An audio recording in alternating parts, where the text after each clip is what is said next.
सावन के महीने में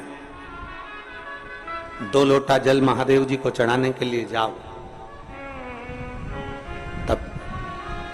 3 चीजें अपने अंदर धारण करना। पहले नंबर का तो 2 लोटा जल जब घर से लेकर जाओ तो जरूरी नहीं कि दोनों हाथों में लेकर जाओ, एक लोटे के ऊपर दूसरा लोटा रखकर दूसरा हाथ से अगर कोई काम हो, पल्लू लेना हो या कोई कार्य हो तो कर सकते हो। नहीं तो तुम 2 लोटा हाथ में रख लो और पल्लू डालना ना मैं सिर पे, जरा सिर पे पल्लू। अब वो तुम्हारा लोटा हाथ में, वो बेचारा वो भेरू पल्लू रख, ठीक है, थोड़ा और खींचो ये बाजू का, तो पल्लू वो भेरू ने और खींचाएगा, ठीक है,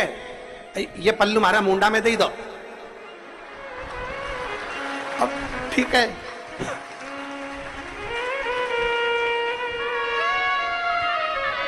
और थोड़ी दूर चली और याद आ गया, ओ बाप, इतने में भेरू ने कहा क्या हो गया, क्या हुआ? वो हमारे फूल माला की पन्नी तो ही रह गई, जरा उठाओ उठाओ जरा, ये ले कमर में खोसी दो, कमर खोसी दो, कमर में पन्नी। और कैलाश पर्वत पे जाके रहूंगी, भोले को अपना। अब पति भी के अच्छा शंकर हुआ और अच्छा जल हुआ, 2 लोटा। निवेदन है, अगर 2 लोटा हाथ में ना तो एक के ऊपर एक लोटा रखकर भगवान की भक्ति धारण करते हुए 3 चीजों में एक चीज जल, 2 लोटा, दूसरा श्री शिवाय नमस्तुभ्यम का जाप पूरे सावन के महीने में से कम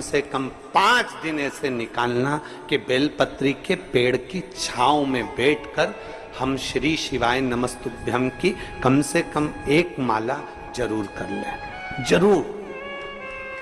और मान लो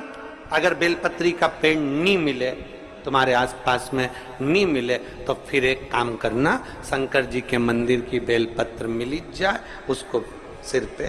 हमारे यहाँ कहते हैं आंवले के वृक्ष का, जब आंवला नवमी आती है ना, तो आंवला नवमी आती है और आंवले के पेड़ के नीचे जाकर भोजन नहीं कर सकते, आंवले के वृक्ष के नीचे नहीं जा सकते, तो आंवले के वृक्ष की पत्ती को सिर पे रख के भोजन कर लो, तो कहते हैं कि हजारों अश्वमेध यज्ञ के पुण्य के बराबर, भंडारे के बराबर भोजन प्राप्त हो जाता है।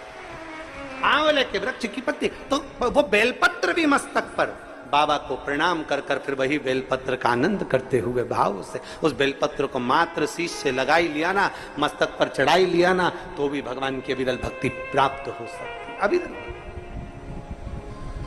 और मान लो बेलपत्र भी ना मिले तो बेलपत्री के वृक्ष की थोड़ी सी मिट्टी अपने मस्तिष्क पर लगाकर, मस्तक पर चढ़ाकर भी हम जाप कर सकते। बेलपत्र के वृक्ष की मट्टी का भी चंदन हम लगा सकते।